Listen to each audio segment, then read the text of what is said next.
Très chers téléspectateurs de Cathol TV Gabon, bonsoir. Soyez les bienvenus pour ce Flash Info du vendredi 7 octobre 2022.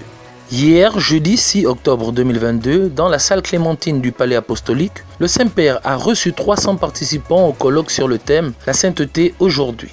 Dans son discours, le pape François a rappelé l'importance d'une sainteté pleine de bonne humeur, d'humour, de joie et d'espérance. Le pape François a également affirmé que la sainteté n'est pas un programme d'effort et de renoncement, c'est avant tout l'expérience d'être aimé de Dieu, de recevoir gratuitement son amour, sa miséricorde. La soirée du jeudi 6 octobre a été marquée par une messe pontificale présidée par son Excellence Monseigneur Jean-Vincent Ondo Eyen, vice-président de la Conférence des évêques du Gabon. Les travaux se sont poursuivis ce matin avec le fils des Sextes et l'écoute de l'aumônier de la pastorale des jeunes, l'abbé Michael Oyono Moussavon, qu'accompagnait deux jeunes. Ils se sont attelés à rendre compte de l'organisation des journées nationales de la jeunesse qui se sont tenues dans le diocèse d'Oyem du 25 au 30 juillet dernier. Les évêques ont aussi reçu M. Elvis Eban dans le cadre de la lutte en faveur de la vie. En marge des travaux de l'Assemblée extraordinaire des évêques du Gabon, Monseigneur Ephraim Johnny, évêque nommé du diocèse de Franceville, a été reçu le jeudi 6 octobre 2022 par Madame le Premier ministre Rose Christiane Osouka Raponda.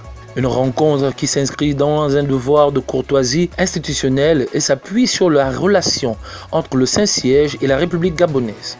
Il tient également lieu d'invitation officielle adressée au gouvernement gabonais à participer à son ordination épiscopale qui aura lieu le 22 octobre prochain à Franceville.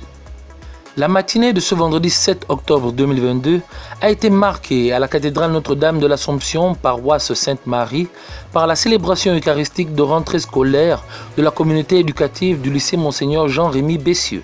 La messe a été présidée par l'abbé Didier Mfane, vicaire de la paroisse Sainte-Denise de Mindoubé et aumônier du dit lycée. Le célébrant a invité les jeunes à se méfier des réseaux sociaux et à être de véritables chrétiens. Messe de rentrée pastorale à la paroisse Saint-Joseph de Tchibanga. Dans le cadre de la rentrée pastorale 2022-2023, dans le diocèse de Mouila, la paroisse Saint-Joseph de Tchibanga a procédé au lancement de ses activités pastorales. C'est l'abbé Léandre Bawenda, curé de la dite paroisse, qui a présidé la messe d'un diocèse à un autre. À Port-Gentil, précisément à l'intention des écoles Sainte-Anne et Sainte-Thérèse de Port-Gentil, une messe de rentrée des classes a été célébrée par l'abbé Landrine Don Bourobou, aumônier de l'école Sainte-Anne, et l'abbé Azarias Karimira, aumônier de l'école Sainte-Thérèse. Cette messe ouvre ainsi le cycle des célébrations eucharistiques dans les autres établissements catholiques du diocèse de Port-Gentil. Saint du jour. L'Église universelle célèbre aujourd'hui Notre-Dame du Rosaire.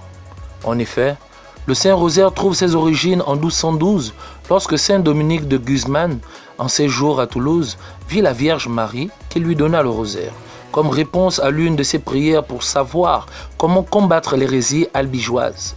La victoire qu'il remporta l'amena à voir dans la récitation du rosaire, l'instrument grâce auquel il pourrait trouver refuge et réconfort, force et confiance pour affronter et surmonter les difficultés de la vie, trouvant dans la couronne le bouclier pour vaincre les hérésies. Bonne fête du rosaire à tous les chrétiens et à la communauté paroissiale Notre-Dame du Rosaire et de la Nomba, SNI Ovendo. Très chers téléspectateurs de Cathol TV Gabon, c'est ainsi que se referme le flash d'information de ce vendredi 7 octobre 2022.